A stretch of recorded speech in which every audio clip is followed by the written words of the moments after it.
कभी वह जाति जाति को भड़काने का काम करते हैं, कभी किसानों को भड़काने का काम करते हैं, कभी युवाओं को भड़काने का काम करते हैं और कभी छात्रों को भड़काने का काम करते हैं। कैसे समाजवादी पार्टी और कांग्रेस के गुंडे दिल्ली में संसद सत्र का घेराव करने का काम किया। एक कांग्रेस प्रधानमंत्री जी के आवास को घेरती है, उनकी सुरक्षा में सेंध लगाने का बेशर्मी से प्रयास दुस्साहस करती है। आज उत्तर प्रदेश माफिया मुक्त है, गुंडा मुक्त है, अपराधियों से मुक्त है, उपद्रव से मुक्त है, कर्फ्यू से मुक्त है। इस समाजवादी पार्टी को कैसे स्वीकार्य हो सकता है?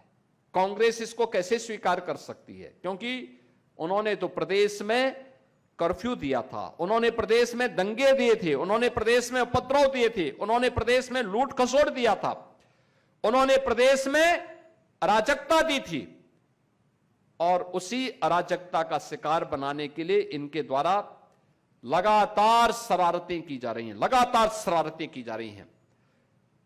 लगातार कभी वह जाति जाति को भड़काने का काम करते हैं, कभी किसानों को भड़काने का काम करते हैं, कभी युवाओं को भड़काने का काम करते हैं और कभी छात्रों को भड़काने का काम करते हैं। आपने देखा होगा कैसे समाजवादी पार्टी और कांग्रेस के गुंडे दिल्ली में संसद सत्र का घेराव करने का काम किया। कैसे घेराव किए, कैसे तोड़फोड़ कराए छात्रों को बदनाम करने के लिए। आपको याद होगा सिटीजनशिप अमेंडमेंट एक्ट के दौरान भी जब प्रधानमंत्री मोदी जी और माननीय गृह मंत्री श्री अमित शाह जी ने देश के अंदर सिटीजनशिप अमेंडमेंट एक्ट यानी नागरिकता अधिनियम का कानून पास किया और इस कानून के तहत था कि अफगानिस्तान, पाकिस्तान, बांग्लादेश, म्यांमार से कोई भी हिंदू, सिख, बौद्ध, जैन अगर भारत के अंदर आया है, 5 साल पहले आ चुका है, तो उसको भारत की नागरिकता दी जाएगी, भारत के अंदर सम्मानजनक ढंग से उसको बसने की सुविधा दी जाएगी। तो कांग्रेस, समाजवादी पार्टी और इनके अन्य सेकुलर दलों ने विरोध किया। मुस्लिम संगठन विरोध में आए, लंबे समय तक इनके द्वारा आंदोलन किया गया। आप मुझे बताओ, बांग्लादेश, पाकिस्तान या अफगानिस्तान के अंदर हिंदुओं पर, सिखों पर अत्याचार होगा, बौद्धों पर अत्याचार होगा, जैनियों पर अत्याचार होगा, कहां जाएगा वो व्यक्ति? कहां जाएगा? अरे इसी हिंदुस्तान में तो आएगा। और मोदी जी ने यही किया, लेकिन इन्होंने इसका विरोध किया। बांग्लादेश में हिंदुओं के कत्लेआम पर, दलितों के कत्लेआम पर ये सभी दल मौन थे, किसी का मुंह नहीं खुल रहा था। पाकिस्तान में जब कत्लेआम होता है इनका मुंह बंद हो जाता है, लोग कुछ नहीं बोलते। देश के अंदर कई हिंदू विरोधी दंगे होते थे, ये सभी दल मौन हो जाते थे। कांग्रेस के समय में जब कश्मीर में हिंदुओं का कत्लेआम होता था, कश्मीरी पंडितों का कत्लेआम होता था, इनका मुंह बंद हो जाता था। लेकिन जब उन हिंदुओं की सुरक्षा और उनके संरक्षण की बात मोदी सरकार ने की, तो इन लोगों ने उसके विरुद्ध कितना नेगेटिव नैरेटिव सेट करने का प्रयास किया।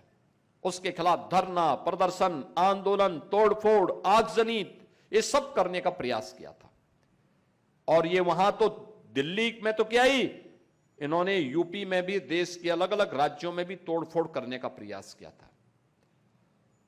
जब उसमें विफल हो गए, उसके बाद इन्होंने किसानों को भड़काना शुरू किया, किसानों को भड़काना शुरू किया। किसानों का आंदोलन पंजाब से, हरियाणा से लोगों को बहका बहका करके लाते थे, भड़काते थे। वहां भी जब किसानों की समझ में आया कि नहीं, ये लोग भड़काने का काम कर रहे हैं, गलत दिशा दे रहे हैं, फिर इन्होंने युवाओं को भड़काना शुरू किया, दलितों को, वंचितों को भड़काना शुरू किया।